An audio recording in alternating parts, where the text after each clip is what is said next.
podcast pra, obrolane pandemen ketoprak.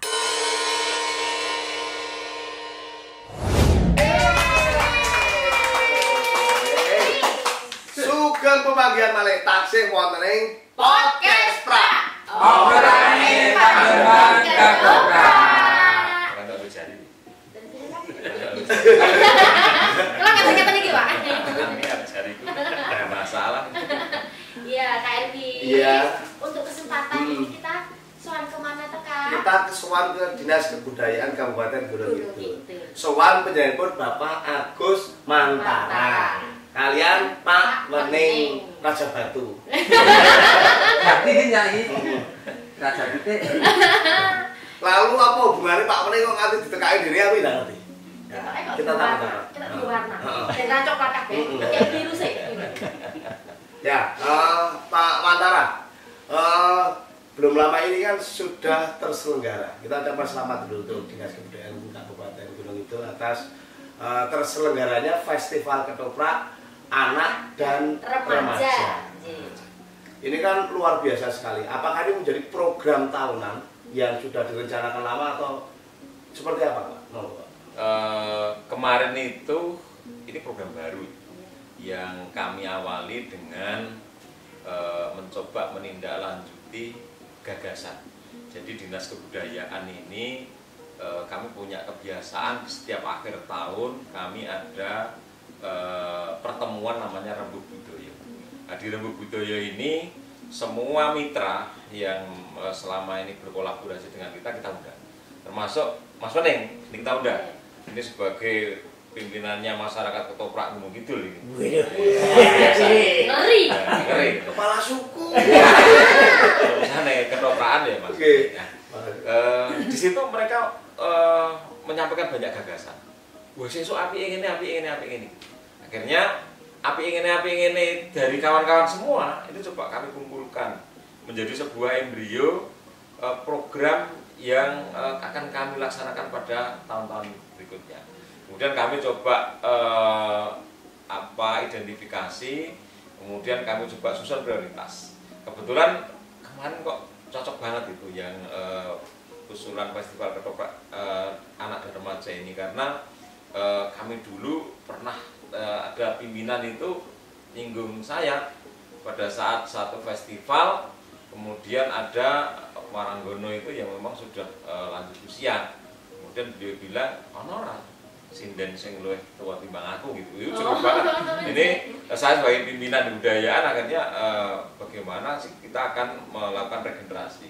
Regenerasi catatannya ya semuanya harus ada batasannya. Misalnya harus sekian usianya tidak boleh lewat. Karena sudah lewat ini sudah tidak ada regenerasi. Inilah yang menjadi acuan kami.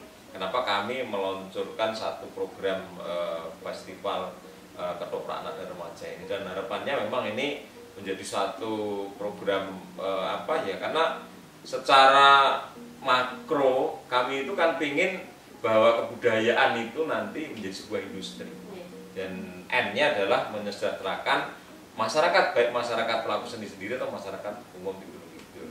Dari masyarakat untuk masyarakat. Ya, gitu, ceritanya gitu. Kalau untuk konsepnya Bapak, ini kan kalau untuk festival ketoprak yang bukan anak dan remaja menikah kan konvensional. Yeah. Lah untuk yang anak dan remaja menikah Ya, seperti apa? tentu kami membuka ruang. Jadi pada saat kita mendesain yang ketoprak yang yang senior kemarin itu kan pakem banget itu. Konvensional. Ya, di sini ada kontemporer-kontemporernya. Ada garapan-garapannya saya izinkan, tidak masalah. Karena apa? Ini adalah wujud ekspresi bagi anak-anak. Karena kalau tidak diberikan ruang ekspresi, maka ekspresi akan meledak di tempat yang lain. Nah, ini kita nggak mau itu. Makanya kita beri ruang yang sebaik-baiknya. Kebetulan kita punya tempat yang baik, kita punya dukungan penganggaran yang baik. Terima kasih dana keistimewaan. Jadi ini luar biasa. Memberikan ruang, ya. Karena konsep besar pembangunan Taman Budaya ini juga adalah sebagai tempat ekspresinya masyarakat kebudayaan. Artinya masyarakat kebudayaan ya, kebudayaan kan komprehensif. Ada ada bias seni, ada kuliner, ada rupa, ada macam-macam, ada film juga. Ini kita berikan ruang pada kawan-kawan, dan bahkan kami sangat kenceng ketika besok ini ada tarif-mentarif itu, kami khusus untuk yang pelestarian budaya tetap kami upayakan Rp0, artinya Rp0 tidak membayar untuk kegiatan-kegiatan yang bertema pelestarian budaya. Luar biasa sekali. Nah, ke Mas Meneng dulu. Mas Meneng ini kan disepuhkan di keluarga besar Ketoprak itu. Kenapa kemarin yang diusung kok anak dan remaja? Sedangkan kan masih ada pelajar. Kenapa anak dan remaja? Ya, baik. Terima kasih teman-teman podcast Pak ya pada pagi ini kita diskusi. Terima kasih juga Pak Agus, Pak Kepala Dinas atas waktunya di Senar Hiburannya. Jadi benar yang disampaikan beliau bahwa sebenarnya diskusi kami secara personal dengan beliau itu sudah hampir 2 tahun yang lalu. Kita konco ya?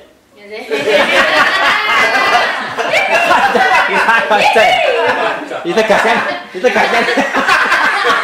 Ngomong kata delok. Saya bocahnya saya. Ini podcast loh Pak. Jadi tripartitnya itu ada, dan ada Pak Agus di pemerintahan, kemudian saya ada di masyarakat seniman, kemudian ada masyarakat lain yang kemudian kita bersinergi. Kita diskusi matur bahwa ada yang agak tercecer Pak Agus dalam hal ini adalah bagaimana kemudian kegiatan-kegiatan yang didesain oleh Pondok Kebudayaan ini juga masuk ke wilayah anak dan remaja. Tapi sebenarnya itu juga sudah input pelajar, cuman kita tidak berbasis sekolah memang, tapi secara personal adalah siswa-siswa yang ada yang dari SD, kemudian ada yang dari SMP, ada yang dari SMA. Jadi secara usia itu sudah merangkum bahwa anak dan remaja itu juga ada pelajarannya juga. Kemudian kita juga sepakat dengan konsep awal yang kita desain dengan dinas, bahwa kemudian ini diberikan ruang eksplorasi yang lebih luas. Dalam hal ini ada pemilih yang menyatakan menurut zaman kelakon ini, anak-anak ini kan stylenya berbeda. Suara yang didengarkan saat ini dengan suara-suara yang kita rekam pada usia pertama hari ya, ini paling tua kan ya, itu berbeda sekali. Jadi anak-anak sekarang itu genrenya lebih variatif sekali. Artinya kemarin sehingga ada ruang untuk misalnya untuk iringan gitu, ada ruang yang lebih kreatif, lebih kepada harapan kekinian. Jadi itu memang hasil diskusi yang kemudian dibuatkan oleh Pak Agus, kemudian didirect kepada teman penyelenggara, Pak Wawan dan teman-teman, bahwa anak-anak harus diberikan ruang yang lebar biar lebih menarik. Ketika menarik ada ketertarikan, kemudian ada sensasi untuk belajar. Kira-kira begitu Mas. Lalu kesulitannya mereka menapa Mas Mani untuk menarik anak-anak ini, minat anak-anak, lalu untuk menjadi sebuah pertunjukan ketoprak. Nah, mereka kesulitannya apa yang dihadapi? Sebenarnya ini masalah apa? Karena ini baru pertama kali ya, baru pertama kali dikerjakan itu. Sebenarnya bukan adalah yang prinsip, karena secara jejaring teman-teman pelaku masyarakat ketoprak Gunung Kidul ini bersinergi sekali dengan masyarakat. Bahkan di festival-festival yang diadakan sebelumnya, baik di festival yang rutin itu bukan anak dan remaja ini, itu juga sudah ada beberapa dari remaja, dari anak itu. Nah ini kemudian yang kemarin agak kendala itu karena kita waktu pelaksanaannya agak sedikit. Prosesnya agak sedikit. Jadi untuk proses rekrutmennya itu agak suatu kurang les. Nah ini nanti kami kemarin sudah dievaluasi oleh Pak Wawan dan teman-teman, bahwa kemudian nanti ada waktu yang lebih longgar lagi untuk mempersiapkan ini secara matang. Tetapi yang harus kita garis bawahi pada antusias daripada anak dan remaja yang luar biasa. Ketertarikannya luar biasa sekali. Artinya apa? Kita tidak memiliki rasa pesimis secuil pun atas kelangsungan ketoprak di bumi. Generasinya tetap jalan terus. Harapan dari orang banyak tentang ketoprak untuk terus berlangsung itu akan terlaksana dan tidak akan pernah mati di Gunung Kidul ini. Karena masyarakatnya memang suka gitu. Nah, ini kemarin program yang ditangkap oleh anak dan remaja ini ternyata berjalan dengan luar biasa. Sampai kemarin di evaluasi kecil kami bersama kepala dinas, ini di luar ekspektasi. Artinya hal yang pertama akan dilakukan, kemudian outputnya luar biasa. Nah, ini yang harus kita Sebelum kita membahas lebih lanjut ini tentang antusias anak-anak ini, ada yang mau lewat dulu. Podcast pra, obrolane pandemen ketoprak.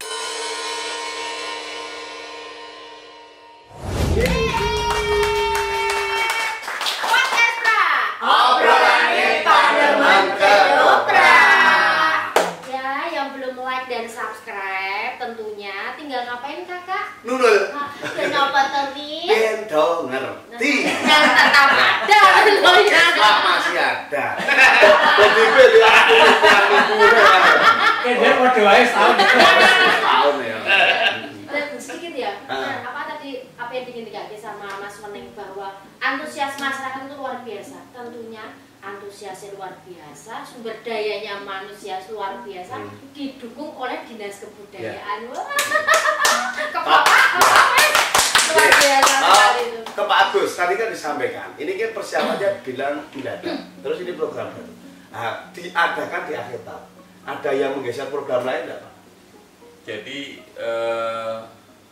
karena kami ini kan orang yang ngurus kebudayaan, yang pertama kami sampaikan, kami tidak kenal malam.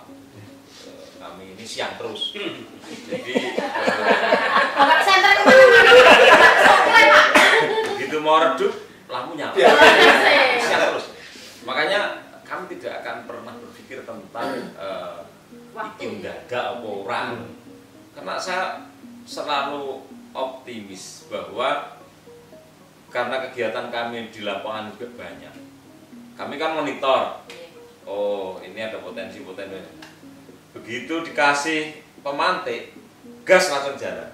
Dan ini yang menjadi luar biasanya potensi kita. Kita ada 144 kelurahan. Kemudian 1431 pendukuhan. Kita pakai. Ombone 0,46 wilayah DIY. Separuh kurang sedikit. Nah, di situ potensi luar biasa. Dan bahkan sekarang ini ada beberapa potensi di wilayah itu sudah menyatakan bahwa kami perdukuhan budaya. Mereka berdeklarasi diri sendiri. Dan ini kami dorong. Dan kami tidak, makanya kami tidak pernah pesimis bahwa iki waktu kurang seminggu, yang penting Mas Meneng besok festival. Bahkan saya tuh sampai gini sama teman-teman pasar ketoprak. Do latihan terus. Saya pengen kalian itu ketika saya telepon, hari ini saya telepon, besok sore pentas kalian siap. Jadi tidak ada istilah wadah yang latihan, minggir ada. Jadi karena kami menginginkan bahwa ketika kita harus menyesuaikan Gunung Kidul menjadi cita-citanya destinasi wisata internasional, maka kapanpun harus siap. Karena tamu itu datang sawaya-waya. Nggak pun datang konteni latihan tamu nih. Nah makanya kemarin pun saya sampaikan, kami tidak geser apapun dan itu udah timeline udah direncanakan oleh kawan-kawan. Hanya saya tuh tetap optimis bahwa ini bisa berjalan dan ternyatanya juga luar biasa, malah di luar ekspektasi kita ya Mas Meneng. Jadi ternyata potensi anak-anak kita tuh terpoles sedikit, diberi ruang ekspresi, ruang garapan, ternyata hasilnya luar biasa. Dan ini menjadi satu potensi menurut saya harus kita kembangkan karena bagaimanapun ini kemarin baru sebatas festival. Kedepannya ini adalah kita akan jadikan sebagai industri yang akan menghasilkan pundi-pundi keuangan bagi pelaku seni sendiri, masyarakat Gunung Kidul sendiri dan kita terutama di manajemen kebudayaan ini. Jangan sampai kita sering mensejajarkan dengan kegiatan-kegiatan olahraga. Kalau misalnya ada kegiatan voli aja, orang dengan berbondong-bondong membayar tiketnya 150.000. Ngapain sih kita tidak? Seni harus lebih mahal karena seni juga latihannya keras, kecerdasannya semua diolah di situ. Dan inilah yang selalu kami berikan dorongan. Kenapa sejak kecil ini kami dorong dengan kegiatan-kegiatan festival dan tidak hanya ketoprak ya. Jadi kami sudah mendahului dari teman-teman yang lain. Kami dari festival Langan Tarino, Langan Sekar. Ini kami awali semua. Jadi karena konsep besar kami adalah semua bergerak dan ini akan coba kami tata dengan baik. Ya kalau misalnya pertama event kemudian ada 1-2 kurang ya mau dimaklumi, malu ya maksudnya gitu. Nah, besok kita benahi, kita tata yang lebih bagus dan kita kemarin itu kalau saya pengennya tidak indoor tapi tak gelar di outdoor karena itu akan lebih mengena dari segmen pemberdayaan ekonomi. Jadi mungkin perlu didiskusikan lagi besok. Dulu ketika saya kecil itu dulu ketoprak itu pasar malam gitu ya Pak ya? Kayak ketoprak dengan itu wah penontonnya akeh Pesta rakyat. festivalnya nang gitu kesedikit sih nonton. Jadi sekarang di sini ada 1.000 kursi tapi ramah-ramah sih nontonnya ya wong 4.000 wong 5.000 gitu. Jadi itu dampak energinya yang iya dari promosi dari talent sendiri dari seni juga dapat. Kemudian kita pergerakan ekonomi masyarakat dan rakyatnya ada. Jadi mohon maaf nanti jadi pikiran deh Mas. Indikator penilaian tolong dipikirkan dari sekarang. Jadi iya loh. Tanggung jawab. Iya loh. Indikatornya jangan berpikir di dalam ruang. Kita outdoor. Kita gelar di luar. Kemarin saya gelar apa Mas festival Sendratari penonton ya kayak proyek jadul nanti rasa mlebu saya akan nutup rasa mlebu. Itu kan luar biasa. Saya bayangkan ketoprak ini kan legendaris ya. Dua seni legendaris dan dulu itu ketika saya dorong ketoprak sing mateni kayak sapa ngono ganti to nunggu dengan TV entek stroke kotak di cilik itu cerita ini kan menarik artinya ini menarik dan ini menjadi pemikirannya penjenengan selaku masyarakat ketopraknya besok bagaimana kalau festival dibuat di luar jadi menjadi pemikiran kita karena kita nggak dapat itu loh kalau di outdoor itu waduh saya pikir 10 jari lah, nggak berarti jarinya ada 10 jari, tidak hanya 10 jari kita, gitu ya maksudnya, ya Mbak. Tapi dengan dukungan dari Dinas Kebudayaan, ini untuk tahun 2023 ini banyak sekali ya Pak Kabupaten Gunung Kidul mendapatkan penghargaan untuk festival-festival. Nah, ini di Gunung Kidul ini kan dari Dinas Kebudayaan festival itu kan sangat berat ya Pak. Iya. Banyak sekali festival sampai untuk jadwalnya itu sangat padat sekali. Ya. Sebenarnya visi dan misinya itu menapa toh Pak? Gambiongan. Iya. Greget ambangun budaya mugi raharjaning panggesangan. Jadi greget itu strategi mengelola potensi kebudayaan di Gunung Kidul ini untuk meningkatkan kesejahteraan masyarakat. Artinya apa? Bahwa saya dulu dengan Mas Lawan juga konsultasi itu dengan Mas Mening juga itu Mas aku duwe ide tentang gambiongan. Gambiongannya mau greget ambangun budaya mugi raharjaning panggesangan. Yang mugi raharjaning panggesangan ini yang penting. Sehingga apa? Bahwa apapun yang kita lakukan ini harus berdampak pada ekonomi. Jangan sampai aduh berbangga dari pemain ketoprak yang duitnya kosong toh. Dompetnya ora apa-apa. Jangan itu. Dari ketoprak ya jajan ya bayari kancane toh. Duit kok kok gitu loh. Gitu Mas. Jadi gitu. Jadi konsep kita itu seniman tuh ya gagah. Seniman sugih duit.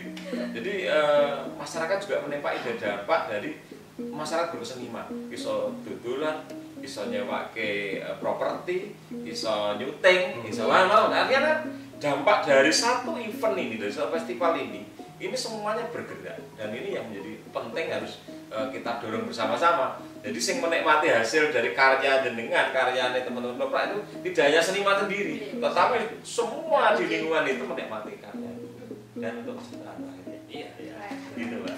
Luar biasa sekali. Mari, ketoknya ada tapi pindah dulu gitu lah.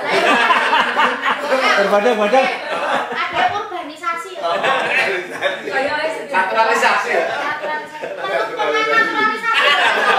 Mbak Menawi nek betah emban-emban. Sing dikoe naturalisasi sing nom-nom kok ya. Dan orang gak cek iso klaim lho Kak. Kan tidak ada waktu malam. Aku bedak-bedak iso. Penata rias ya. Jadi mboten pati apik jare penata rias niku. Kembali ke Pak Mening. Nanti tingkat kepuasan setelah penyelenggaraan kemarin terlaksana apa Mas Mening? Yang anak dan remaja. Ya, artinya ada beberapa yang harus disampaikan dalam kaidah aturan gitu ya. Secara pelaksanaan fasilitasi sudah berjalan. Dan yang disampaikan dan diberikan oleh dinas dirasa cukup, lebih dari cukup dalam fasilitasi proses baik penganggaran tempat dan lain sebagainya. kepuasan di dalam yang dirasakan oleh mereka ini justru adalah ketika ruang itu sudah diberikan itu sudah menghasilkan angka puas. Jadi sering kan kita dengar bahwa Komoyo ini harus didorong pada generasi muda untuk anak-anak muda, tapi belum semua untuk memberikan ruangnya. Kondo Kabudayan Gunung Kidul ini yang pertama kali memberikan ruang. Ini hal yang harus dicatat ya. Artinya ketika kami yang ada di pesisir timur sudah mulai ya. 1300 penayangan. Oh iya, Tak ide loh Mas. Ya. Oke, kita yang indik saya dulu podcast Pak. Untuk itu, Break dulu. break dulu. Kita akan mengindek dulu. Podcast pra, obrolane pandemen ketoprak.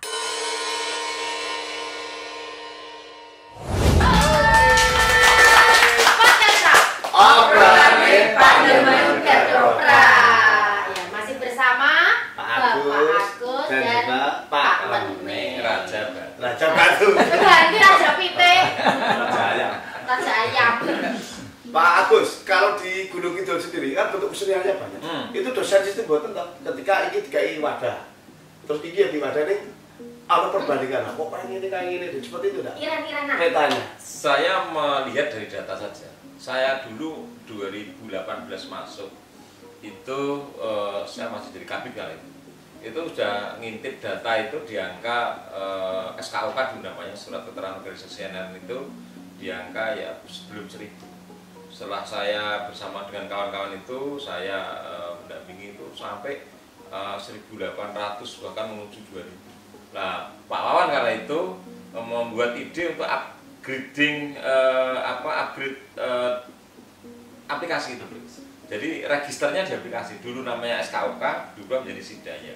Sampai dengan hari ini kelompok sehat ini hampir sudah mulai menuju angka 800. Artinya apa? Bahwa mereka ini secara sadar meregisterkan, melaporkan aktivitas budaya mereka kepada kami. Ini artinya apa? Bahwa mereka itu animo untuk berkebudayaan sangat tinggi. Dan mereka itu teman-teman dinas itu kan tugasnya hanya ngobor-ngobori, memotivasi. Ini seperti ini, silakan ditangkap. Ternyata dampaknya luar biasa. Begitu di misalnya kayak kegiatan festival ketoprak anak dan remaja itu, kita informasikan sudah, mereka itu tidak kita suruh, mereka sudah menyiapkan talent sendiri, menyiapkan ini. Begitu ada workshop, mungkin kan kemarin kawan-kawan juga yang ngasih workshop. Seberapa kuat animo mereka menanyakan bagaimana dan apa, ini sangat kuat. Ini saya melihatnya dari situ. Dari data itu maka kami katakan bahwa masyarakat Gunung Kidul kaitannya dengan budaya dan tidak dilakukan lagi. Artinya ketika mereka dikasih ini ada forum, nah ini tugas kami adalah bagaimana kami konsisten memberikan ruang pada mereka. Jangan sampai nanti kalau tidak konsisten mereka juga akan malas lagi untuk belajar. Dan ini kan belajar dan berlatih dalam proses pelestarian. Karena dengan mereka melakukan aktivitas itu targetnya cetro apa? Targetnya festival. Nah, festival apa? Targetnya adalah kami ini bertugas untuk menjadi duta promosi mereka. Bagaimana kita ajak mereka? Misalnya kemarin yang kebagian Bejo itu wayang. Wayang tak ajak ke Pringsewu, saya wayangan di Pringsewu. Promosi kami sampai luar Jawa. Jadi ke Bali, ke ini kan. Jadi ini menjadi menarik bagaimana kita promosi ini besok secara komprehensif, tidak ada tari, tapi ya ada wayang, ada ketoprak, ada yang lain. Dan ini menjadi komitmen kami bersama bahwa insan kebudayaan ini bagaimana kita target pelestarian ini bisa terjadi. Terakhirnya yaitu tadi untuk Raharja Janing Pagesari. Tetap indah ini. Bisa kuras ya Pak.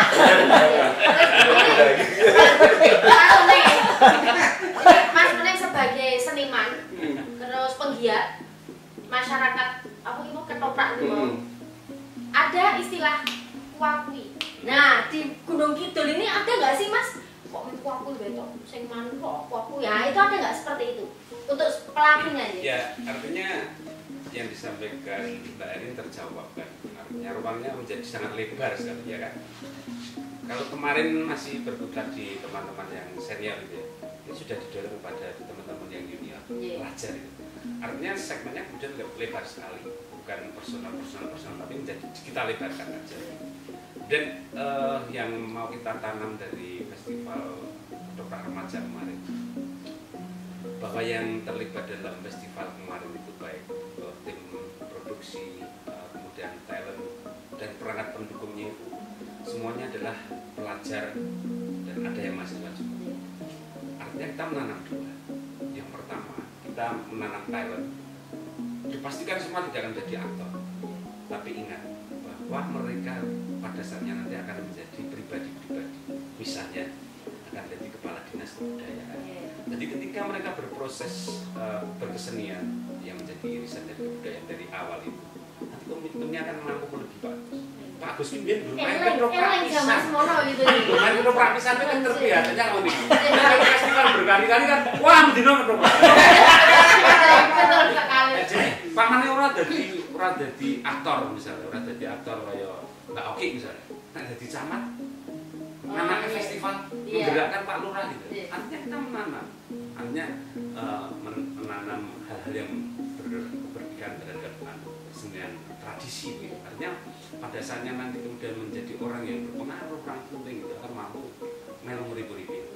Nah, kemudian ada yang kemudian menani jadi aktor. Tukul di ini sudah ada beberapa. Mas Felmi apa lagi? Iki sih dia tukulannya suka remaja dia apa teman-teman sudah apa. Jadi yang ditanam ada dua.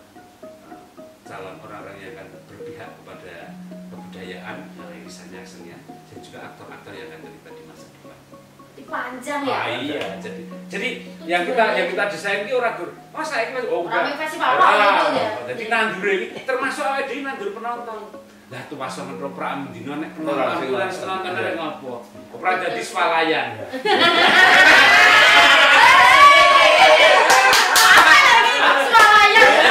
Biasa iso ora Pak festival delok ketoprak.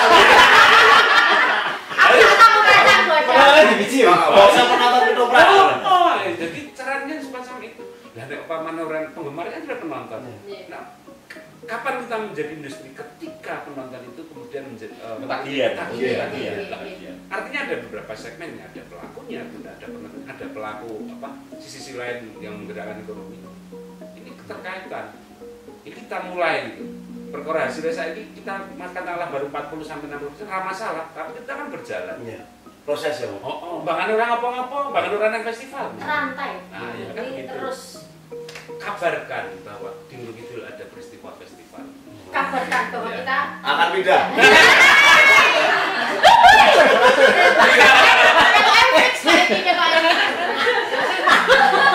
Jangan ini.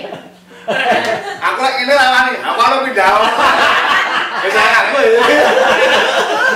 Aku free, aku free kok. Nih yo, nek saya berharap ditandur-tandur ya tukul kayak Mas Mening juga. Betul. Tukul kayak Mas Mening pejuang-pejuang ini kan ya. Aneh. Banyak nanti pukulannya pasti banyak. Optimis kita. Terus untuk ke depan nih kok, apakah masih ada sing iseng ganjil yang aku janiki udah menanam seperti ini gitu, yang belum terwujud? Banyak sih yang berkaitan dengan proses menuju sesuatu yang misalnya begini, kita sepakat dengan yang disampaikan Pak Gus tadi, artinya investasi yang berkaitan dengan pembinaan ini itu sudah lama kan ya, sudah hampir 10 tahun gitu. Nah, kita membayangkan enggak, nek dulu masyarakat Ketoprak itu benar mampu menguasai dirinya, kemudian iso payu bener-bener payu. Iso misalnya pentas kemudian ditiket payu tenan. Iki awake dhewe iso kembali ke masa-masa itu. Tantangannya memang berat karena kita dihadapkan pada media yang kemudian memanjakan kita dengan beberapa pertunjukan. Tapi ini menjadi tantangan. Nah, misalnya katakanlah awake dhewe iso pentas secara kemudian komersial gitu. Sebulan sekali kemudian penontonnya bidak gitu. Itu salah satu kalau ukur ya. Kedepannya memang ya kita sering sih ngobrol dengan teman-teman untuk menuju ke sana. Jadi benar-benar yo dadi tenan gitu loh. Wong biyen wae iso kok. Wong biyen wae iso lho. Ya kan? Ketoprak togol itu kan gambaran mini industri kan istilahnya. Zaman biyen ku Mas industri yang besar sekali. Tapi nek didelok saiki wong biyen iso nganti kaya ngono pencapaian. Kenapa sekarang tidak? Nah, itu kan ada persiapan, ada desain kan. Bukan execution, by design. Ketoprak itu by design. Apa ini? Tadi kalau bahasa ini boleh tadi. Siapa? Ya. Ada dua bahasa. Apa sih kode ya? Kepala dinas ya. Nah, oke di kode Cipta Rasa Cipta ini. Para chapter mode. Pak Agus, Ya. kata-kata hari ini Pak Agus. Kata-kata hari ini sangat sederhana. Jangan kau nikmat dengan apa yang kau dapatkan sekarang. Tapi keluarlah dari kenikmatan hari dan masuklah ke dalam dunia tantangan. Pak Wening. Manusia itu akan dikenang dengan karyanya. Kata-kata hari itu lah. Kata-kata hari ini. Beda.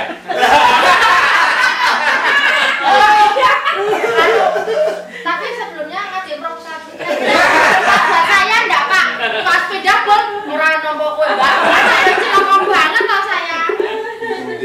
Jadi matur nuwun Pak Agus, Mas Wening sampun nampi suwanipun podcast Pak.